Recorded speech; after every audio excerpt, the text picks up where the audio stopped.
আর মরণের পরে কবরে শুয়ে শুয়ে যদি কেউ সারা জীবন নেকি কবরে পেতে চান, 3টি আমল করবেন ইনশাআল্লাহ। বলেন। এতক্ষণ মাটির উপরের কথা বলেছি, এবার মাটির নিচের কথা বলছি। মরে যাওয়ার পরে কেউ যদি চায় যে কবরে শুয়ে শুয়ে আমার নেকি পৌঁছাক, কবরে কিন্তু নামাজ নাই, রোজা, দান, সদকা, জিকির, ইল্লাল্লাহ কিছুই নাই। 3টি আমল এমন আছে কেউ করে গেলে কবরে গেলেও সে নেকি পাবে। বলুন সুবহানাল্লাহ। নাম্বার 1, সাদাকাতুন জারিয়া। মসজিদ, মাদ্রাসা, ইতিমখানা এরকম কিছু তৈরি করে দাও। এখানে দিনের সাথীরা, মানুষেরা, আল্লাহর সৃষ্টি উপকৃত হবে। এর নেকিটা তুমি কবরে শুয়ে শুয়ে প্রতি মুহূর্তে কিয়ামত পর্যন্ত পাবে। নাম্বার 2, আও ইলমিন আনতাফাউ বিহি।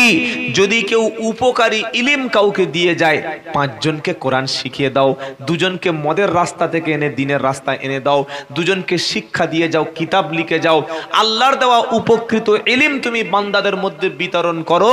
এটা জনগণ যতদিন আমল করবে, একজন ব্যক্তিও তোমার কথার দ্বারায় যদি হেদায়েত ফিরে পায়, এর সওয়াব তুমি কবরে পাবে। বলুন সুবহানাল্লাহ। 3 নম্বর, আও ওয়ালাদিন সালিহিন ইয়াদউ লাহু। এমন একটা সন্তান তুমি রেখে যাও যে সন্তান তোমার জন্য দোয়া করবে। পরেশগার নামাজি একটা সন্তান অন্তত এমন রাখবেন যেন প্রত্যেক নামাজের শেষে আপনার জন্য আল্লাহর কাছে হাত দুখানা তুলে দোয়া করে, রব্বির হামহুমা কামা রব্বাইয়ানি সগীরা।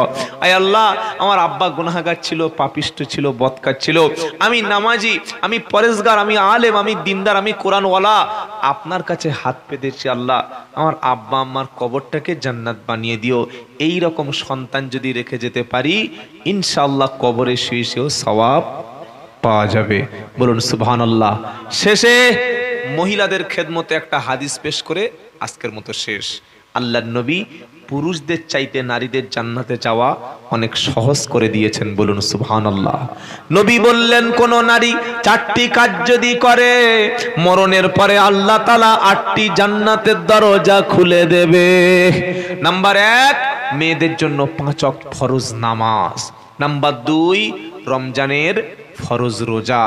নাম্বার 3, কোনো মেয়ে ছেলে যদি স্বামীর কথা শুনে চলে, স্বামীর অবাধ্য না হয়, স্বামীর সন্তুষ্টি করে, স্বামীর কথা অনুযায়ী যদি সে চলাফেরা করে, পৃথিবীর জমিনে তামাম পৃথিবীর মানুষ কি বলবে দেখার দরকার নাই, আমার স্বামী যেন আমার প্রতি অসন্তুষ্ট না হয়, আমার কথার দ্বারা আমার আচরণে যেন স্বামী ব্যথা না পায়, সব সময় যদি আমরা কোনো নারী যদি এমনটি মনে করে, ইনশাআল্লাহ সেই নারী জান্নাতি। জোরে বলুন সুবহানাল্লাহ। আর আমরা যারা পুরুষ এসছি, আমরা যেন কখনো মনে না করি যে বিয়ে করেছি মানে আমি যা বলবো তাই, তাই তো? আমি হচ্ছি নবাব আর আমার স্ত্রী হচ্ছে সে একটা দাসী। এই ভাত দাও, এই তরকারি রান্না করো, এই জামা কাপড় পরিষ্কার করো, এটা কেন করবেন? এটা নবীর সুন্নাত না। নবী বাড়িতে এসে দেখছেন রান্না বাকি আছে, আল্লাহর নবী আয়েশা সিদ্দিকার হাতে রান্না করে আয়েশা সিদ্দিকা রাদিয়াল্লাহু তাআলা আনহার মুখে খাবার তুলে দিয়েছেন। বলুন সুবহানাল্লাহ। একই প্লেটে খাওয়া সুন্নাত, দস্তরখান বিছিয়ে খান যাবে একই প্লেটে, স্বামী স্ত্রী, স্ত্রী স্বামীর মুখে খাবার তুলে দেবেন, মৃত্যু পর্যন্ত তাবিজ লাগবে না, দুজনের সম্পর্ক ভালো থাকবে। জোরে বলুন সুবহানাল্লাহ।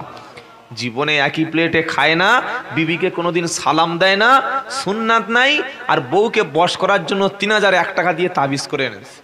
বউ শুনলে ঝাঁটাপাটা করবে। কি বুঝলেন বলেন? বউ যদি বশ করার কোনো তাবিজ থাকতো, হুজুররা তাহলে সবচাইতে ভালো ভালো মেয়েদের আগে বশ করে নিত। কি বুঝলেন বলেন? আর ইমাম সাহেবরা মসজিদের সেক্রেটারি, ক্যাশিয়ারকে বশ করে 6000-এর মাইনে 12,000 করে নিতে পারত। সব মিথ্যা, কিচ্ছু হয় না, খালি আই ওয়াশ। কি বুঝলেন বলেন? নবী তাবিজ দিতেন, তবে সেই তাবিজটা সাহাবাদের গলায়, হাতে, কোমরে নয়, ওটা সাহাবাদের আমলের তাবিজ দিয়ে দিতেন। বলুন সুবহানাল্লাহ। 5টা কাজ করবেন, সংসারে অশান্তি হবে না। নাম্বার 1, নিজে নামাজ পড়বেন, স্ত্রীকে নামাজ পড়তে বলবেন। নাম্বার 2, ঘরে আসলেই সালাম দিয়ে আসবেন, স্ত্রীর সঙ্গে হাসি মুখে কথা বলবেন। নাম্বার 3, স্ত্রীর ভুলগুলো কখনো তার সামনে বড় বড় আজে বাজে ভাষা বলে ব্যঙ্গ করে বলবেন না, গোপনে হাসির ছলে তাকে ধরিয়ে দেবেন। নাম্বার 4, স্ত্রীর হাতে মাঝে মাঝে কাজ করে সহযোগিতা করবেন, এটা সুন্নাত। আর নাম্বার 5, যখন সুযোগ হবে সাথে সাথে আপনার স্ত্রীর রূপের প্রশংসা করবেন, স্ত্রীর সুন্দর নাম ধরে ডাকবেন। এই কাজটা নবীজি করতেন। নাম ছিল খাদিজা, নবী বলতেন তাহিরা। নাম ছিল আয়েশা, নবী বলতেন হুমায়রা। আপনি আপনার স্ত্রীর, মেয়েরা প্রশংসা শুনতে ভালোবাসে, বদনাম শুনতে ভালোবাসে না। কি বুঝলেন? একটু প্রশংসা করে দেখবেন, ওহ সত্যি তোমার যা দেখতে, যেমন ঠোঁট তেমন হাতের রান্না, আর চুলগুলো তেমন, আর ব্যবহার, যা বলবে তাই করবে, আপনার জন্য জীবন দেবে। কি বলছেন আপনারা? আরে আমরা তো কম মাইনে মসজিদ ইমামতি করি, আমরা তাহলে আমাদের বউগুলোকে রেখেছি কিভাবে? আর কত পয়সাওয়ালা লোক দেখবেন বউ নাই। বিল গেটসের মতো লোক তার বউ রাখতে পারছে না। আপনারা জানেন না বিল গেটসের বউ তালাক হয়ে গেছে? এই যে এই হিকমত গুলো শিখে নেন। স্ত্রীর প্রশংসা করবেন, বিশ্বনবী প্রশংসা করতেন, বলুন সুবহানাল্লাহ। নবী বললেন নারীদের 4টে কাজ। 4 নম্বর কি? ফরজ পর্দা। ফরজ পর্দা। মেয়েদের সতরটা শুনেই আজকের বিদায় নেব। নাম্বার 1, প্রত্যেকটা সাবালিকা নারী বাড়ির বাইরে বার হলে 2 হাতের কবজিটুকু খুলতে পারবে, পায়ের পাতা খুলতে পারবে। যেখানে পুরুষ নাই, ফেতনা নাই, সেখানে মুখমণ্ডল খুলতে পারবে। এ ছাড়া একজন সাবালিকা রমণী হোক, ভাবি, চাচি, দাদি, নানি, কিংবা ইয়ং কোনো মহিলা, ক্লাস 10-এ পড়ে, first year, second year, graduation, MA, AA, masters, BEd, যাই করুক না কেন, কোনো নারী যেন বাড়ির বাইরে বার হওয়ার সময় তার এই শরীরের অংশ ছাড়া আর কিছু না খুলে বার হয়। নাম্বার 2, এমন টাইট ফিট পোশাক যেন না পরে যে পোশাকটা পরলে বাইরে থেকে স্ট্রাকচার চেনা যায়, এটা হারাম। নাম্বার 3, এমন পাতলা পোশাক কোনো নারী পরে বাইরে বার হতে পারবে না যে পোশাকটা পরলে পুরুষ মানুষ বাইরে থেকে তার শরীরটা বুঝতে পারে।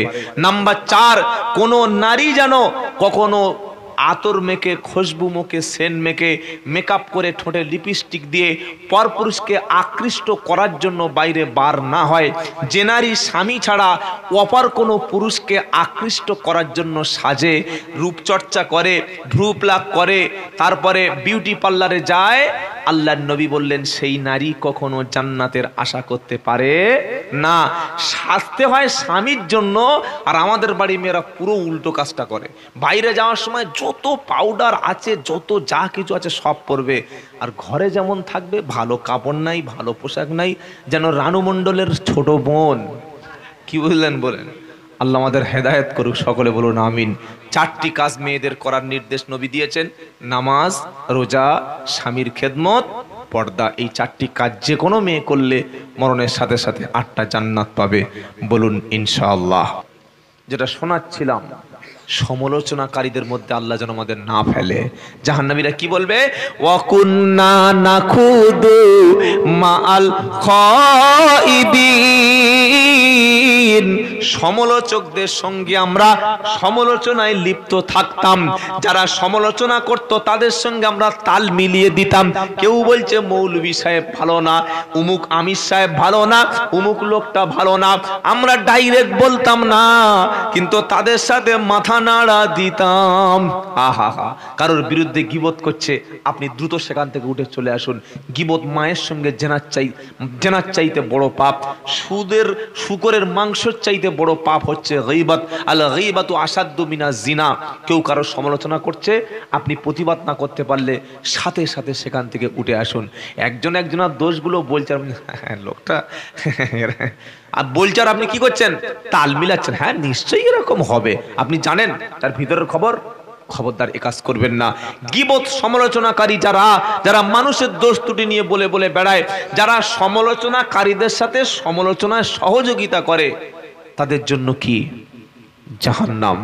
আজকের বিশেষ একটা গোষ্ঠীকে আমরা সম্মান করি, ভারতবর্ষের সব নেতা নেত্রীকে, বিশেষ একটা গোষ্ঠীকে বলা হচ্ছে এদের বাচ্চা কাচ্চা বেশি হয়। এবং সেটা বলছে কে? আমাদের দেশের সম্মানিত অনারেবল প্রাইম মিনিস্টার। একজন ব্যক্তি যখন মুখ্যমন্ত্রী হয়, একজন ব্যক্তি যখন প্রধানমন্ত্রী হয়, তখন তিনি তৃণমূল বা বিজেপির প্রধানমন্ত্রী তৃণমূল থাকেন না। তিনি 10 কোটি মানুষের মুখ্যমন্ত্রী হয়, 130 কোটি মানুষের প্রধানমন্ত্রী হয়।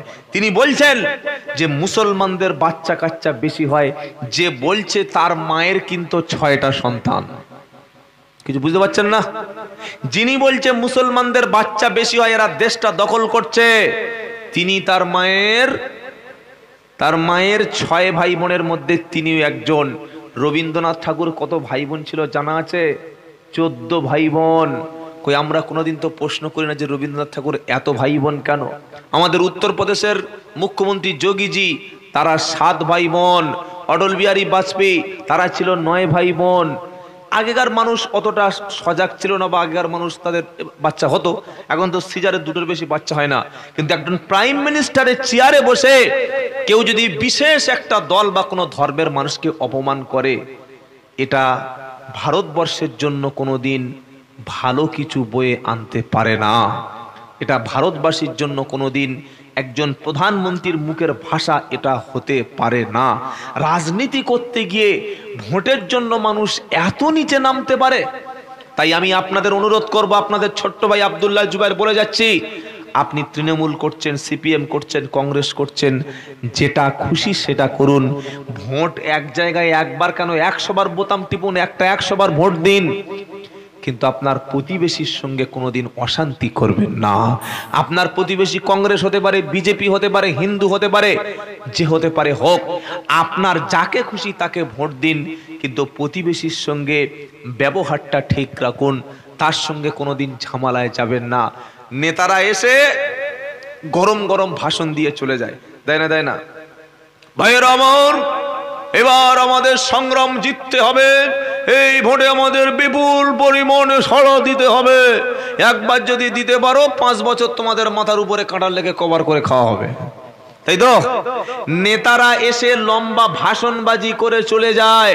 রাত 12টার সময় যদি আপনি বিপদে পড়েন, আপনার ঘর থেকে যখন বাবা বাঁচাও বাঁচাও করে কোনো আওয়াজ আসবে, নরেন্দ্র মোদী আসবে না, মমতা ব্যানার্জি নবান্ন থেকে আসবে না, দিলীপ ঘোষ আসবে না, অখিলেশ আসবে না, লালু আসবে না, মোহাম্মদ সেলিম আসবে না, অধীর চৌধুরী আসবে না, কে আসবে?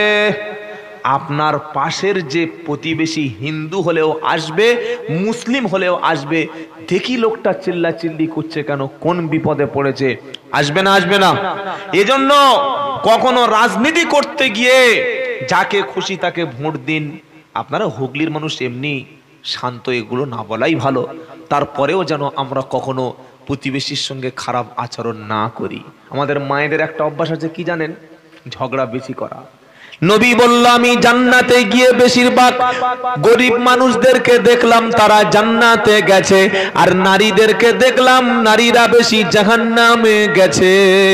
আহা, নবীকে আল্লাহ জাহান্নাম দেখিয়েছেন, তিনি দেখলেন অধিকাংশ নারীরা জাহান্নামী। একজন জিজ্ঞাসা করলেন আল্লাহর নবী সাল্লাল্লাহু আলাইহি সাল্লাম, নারীরা কেন বেশি জাহান্নামে যাবে? আমার নবী বললেন, নারীরা 2টি কারণে জাহান্নামে যাবে। 1 নম্বর কারণ হলো তারা তাদের স্বামীর সঙ্গে কুফরি করে।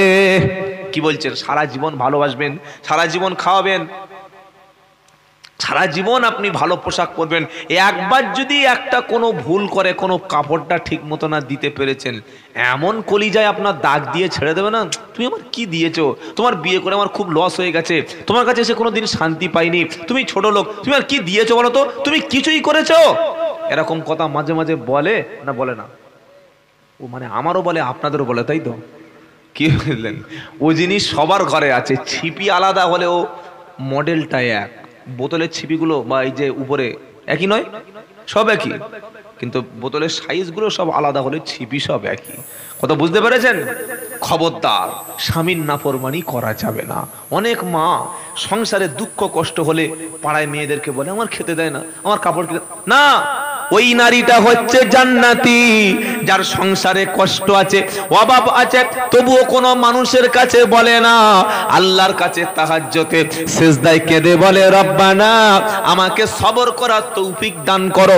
হোক আমার স্বামীর পয়সা বেশি নাই, আমার স্বামীর উপার্জন বেশি নাই, কিন্তু আমার স্বামী যে নামাজি পরেজগার পেয়েছি, রব্বানা আপনি আমার স্বামীর মতো স্বামী সবাইকে দান করুন।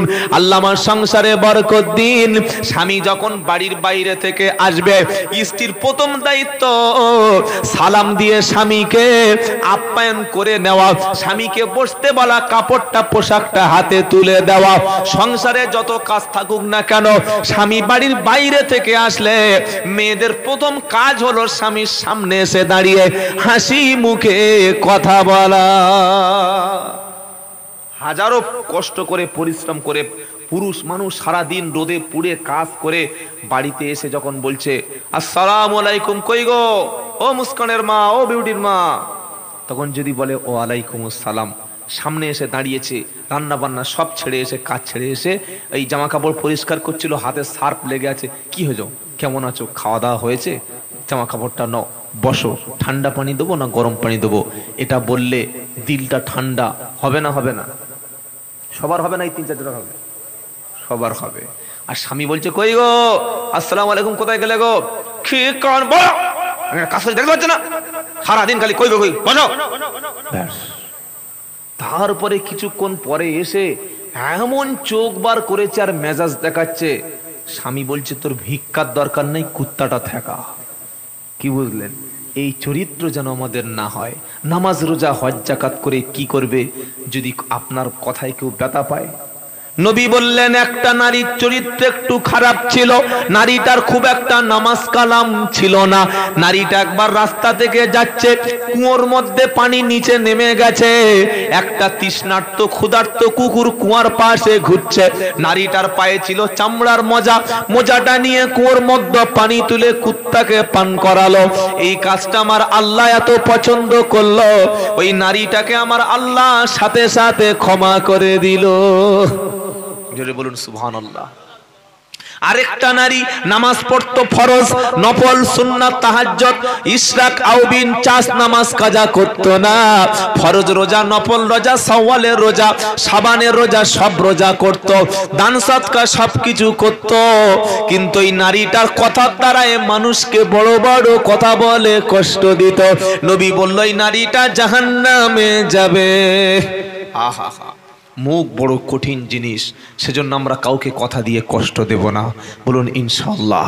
যদি কাউকে বড় কথা বলি, দুঃখ দিই, যখন ভুল বুঝতে পারবো সাথে সাথে ক্ষমা চেয়ে নেবো, ভাই আমি রাগের মাথায় বড় কথা বলেছিলাম, ক্ষমা করে দিও, ক্ষমা চাইবো ইনশাআল্লাহ। এমনকি নিজের স্ত্রীকেও যদি বাজে বাজে ভাষা বলি, অনেক মানুষ আছে নিজের বউকে বাজে বাজে গালাগালি করে, কুকুরের বাচ্চা, তোর বংশ খারাপ, রক্ত খারাপ, ছোট লোকের বাচ্চা, এরকম ভাষা অনেক মানুষ স্ত্রীকে বলে না? বলে না? এই কাজটা যেন না হয়। স্ত্রী ভুল করবে, আপনি ক্ষমা করে দেবেন। স্ত্রী আপনার সঙ্গে হয়তো রাগটা একটু তার বেশি, আপনি ধৈর্য ধরুন, সবর করুন। সবরকারীদের সঙ্গে আমার আল্লাহ আছে। যদি বলেন সুবহানাল্লাহ। কি শোনাচ্ছিলাম? সমালোচনা করা যাবে না। জাহান্নামী ব্যক্তিরা 4 নম্বর কি বলবে? ওয়াকুন্না নুকাদ্দিবু বিয়াউমিদ্দিন, ওয়াকুন্না নুকাদ্দিবু বিয়াউমিদ্দিন হাত্তা আতানাল ইয়াকিন। আর মৃত্যু পর্যন্ত আমরা এই কাজগুলোর উপরে টিকে ছিলাম, সারা জীবন এই কাজগুলি করে এসেছি। নামাজ পড়তাম না, মিসকিনকে খাদ্য খেতে দিতাম না, মানুষের সমালোচনা করতাম। 4 নম্বর হাত্তা আতানাল ইয়াকিন। আর মৃত্যু আসা পর্যন্ত এই কাজগুলি আমরা চালিয়ে গিয়েছিলাম। আল্লাহ পাক বলবে ফামা তানফাউহুম শাফাআতু শাফিঈন। এই রকম ব্যক্তির জন্য কোনো সুপারিশকারী সুপারিশ কাজে লাগবে না। তাদের ঠিকানা কিন্তু সাকর। ঠিকানা কোথায় বলেছি? সাকর। 8 দরজার একটা দরজা জানতে পারলাম। আর একটা দরজা বলবো নাকি? ছোট করে একটা বলি, সময় বেশি আর বাকি নেই। আরেকটা দরজার নাম হচ্ছে হুতামা। কি নাম বললাম? হুতামা। সূরা একটা আছে হুমাজা সূরা। এই আল্লাহ পাক বলছে ওয়াইলুল লিকুল্লি হুমাজাতিল লুমাজা আল্লাযী জামা মালাও ওয়া আদ্দাদা ইয়াহসাবু আন্না মালাহু আখলাদা কাল্লা লা ইউমবাদান্না ফিল হুতামা। আশা একটা হুতামা কারা হুতামার অধিবাসী হবে? কোরআন ওয়াইলুল লিকুল্লি হুমাযাতিল লুমাযা আল্লাযী জামাআ মালাও ওয়া আদদাদা ইয়াহসাবু আন্না মালাহু আখলাদা। ধ্বংস তাদের জন্য, জাহান্নাম তাদের জন্য, হুতামা তাদের জন্য। কাদের? যারা সামনে নিন্দা করে আবার পিছনে গিয়েও নিন্দা করে, সামনে আজে বাজে কথা বলে, পিছনে সুযোগ পেলেই পিছনে সমালোচনা করে, এদের জন্য হুতামা। 2 নম্বর হলো আল্লাযী জামাআ মালাও ওয়া আদদাদা, যারা মাল জমা করে আর শুধু গণনা করে, এমনকি খায় না। এত টাকার মালিক, ভালো জীবন কোনো দিন পেট ভরে খায় না, খালি জমিয়ে গেছে। আল্লাহ কি বলছে? আল্লাযী জামাআ মালাও ওয়া আদদাদা, মাল শুধু জমা করে, শুধু গণনা করে। এ মাসে 30,000, সামনে মাসে টার্গেট 40, পরের মাসে টার্গেট 50,000, পরের মাসে টার্গেট 1 লক্ষ টাকা। শুধু খালি মাল জমিয়েছে, মাল খালি গণনা করেছে, খায়নি, দান করেনি, আর ভেবেছে ইয়াহসাবু আন্না মালাহু আখলাদা। বলেন ইয়াহসাবু আন্না মালাহু আখলাদা, সে ভেবেছে আমার জমি, আমার সম্পদ, আমার টাকা, আমার পয়সা, আমার মাল সারা জীবন আমার সাথে থাকবে। অথচ নবী বলল, মানুষ বলে মালি, মাল আমার, সম্পদ আমার, জমি আমার। নবী বলল না, তুমি যেটা খেয়েছো সেটাই তোমার, যেটা পোশাক পরেছো সেটাই তোমার, আর যেটা দান করেছো ওটাই তোমার, বাদবাকি তোমারও বলতে কিছুই নাই।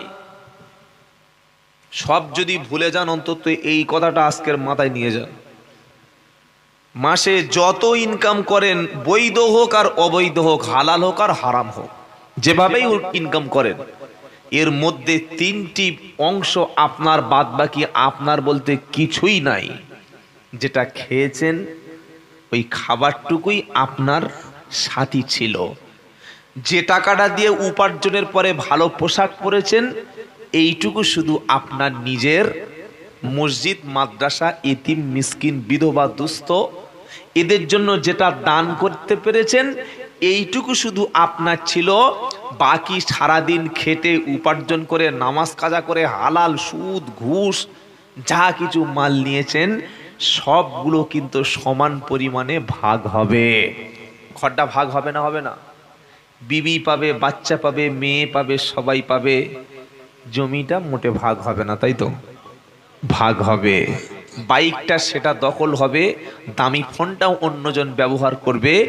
স্ত্রী যদি কচি বয়সের হয়, ওটা কিছুদিন পরে অন্যের ঘরে গিয়ে মুখে হাসি ফোটাবে। কি বুঝলেন বলেন? যে টাকাটা ব্যাংকে জমিয়েছেন নিজের ভবিষ্যৎ, বললে আমার ভবিষ্যৎ কোনো চিন্তা নেই। বললে কি করেছিস ভাই?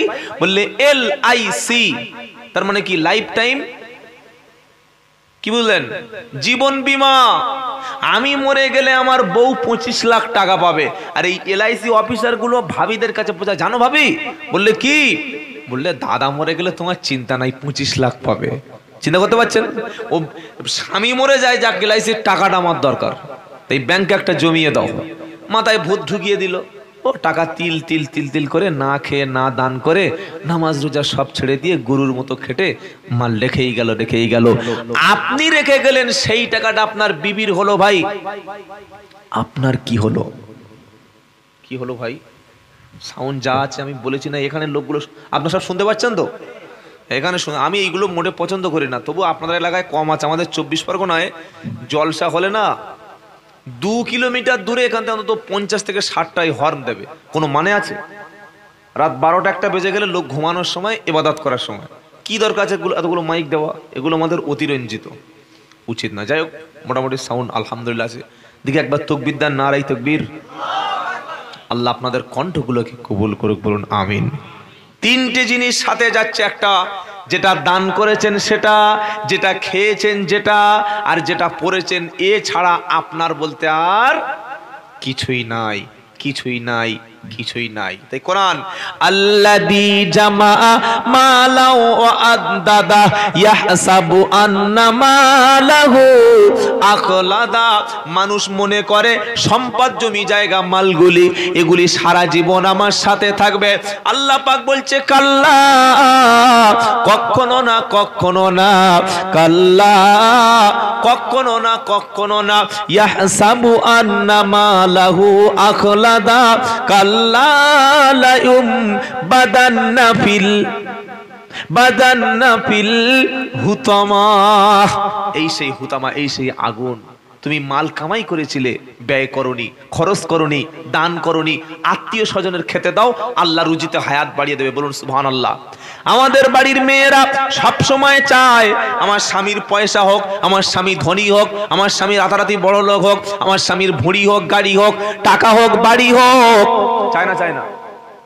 কিন্তু কোন স্ত্রী যদি তার স্বামী তার ছোট ভাইকে দেয়, স্বামী যদি তার বোনকে দেয়, স্বামী যদি তার মাকে দেয়, স্বামী যদি তার আত্মীয়কে দেয়, বাড়ির মেয়েদের মুখটা তখন দেখবেন এরকম করোনা রোগীর মতো হয়ে যায়।